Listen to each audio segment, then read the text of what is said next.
Hey guys, what's going on? It's Sean here. And today I want to talk to you about all this ridiculous, mandate stuff. The concert industry, it's out of control.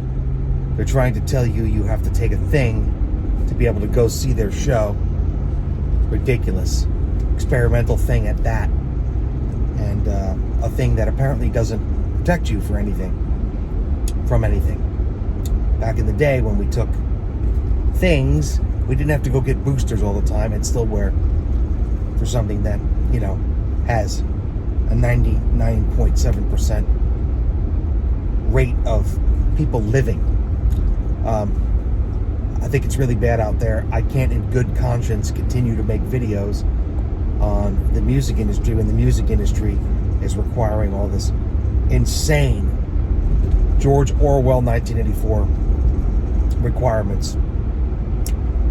You just have to say no. And as far as you making a living at music, come to Florida, okay? You've got Southeast Florida, Dade.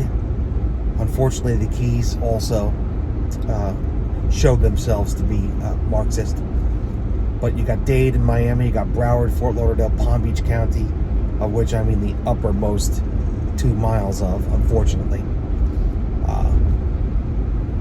Maybe around Tampa, definitely around Orlando. Those are the places that are just going to ignore the government, the state government, and make you muzzle your children at school.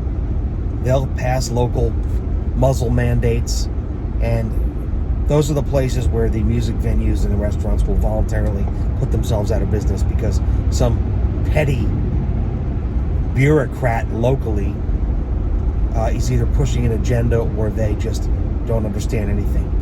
And they're going to pass these mandates which have no force of law, put you out of business, or the places, the venues where you might play are just going to voluntarily shut down. Many of these, a couple of the venues I played, and we're talking about multi hundreds of millions of dollars properties, have not started live music again ever since 19-20 months now.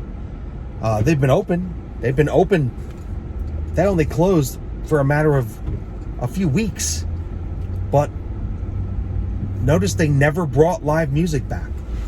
I guess we're so expensive that we're just such a huge expense, a couple $100 we make, that they're not going to bring us back. And that's the excuse they've given the agent as well. It's sad, but we're definitely the first thing cut, and we're the last thing, or in some cases, will never be brought back. But outside of those insane blue hives of idiocy, Florida is a good, Constitution-loving, conservative, business-friendly state. And if you're in most of the country that's locked down, come to Florida. If you're a good professional musician and you want to make a living playing music, and I mean, that's not a weekend band, that's just, that's fun. Nobody makes a living in a weekend band anymore. But if you want to make music, if you're retired, or you want to make music and make some money at it, there's only one place, and that's Florida. Sorry about this camera. That's just going to be sideways. What am I going to do? So, you'll want to, even though there's a lot of work, but apparently it can just go away at any time, you'll want to avoid those blue areas. Southeast Florida, maybe the Tampa area, definitely Orlando, which is still not completely opened up for gigs. At least the events that used to come into this town. And, as far as I'm concerned, it couldn't have happened to a nicer bunch of people there. But I'm rambling on. Come to Florida. This is the best place to play music for a living in the country. or some other red state if you choose to live there, or a state that likes freedom. But right now, in this climate, until somehow or another we come through it, this era in American history, you're looking at Florida, parts of Texas, a lot of the Midwest, if that's your thing. The inland Northwest is my thing. Idaho, Montana, Wyoming, parts of Utah.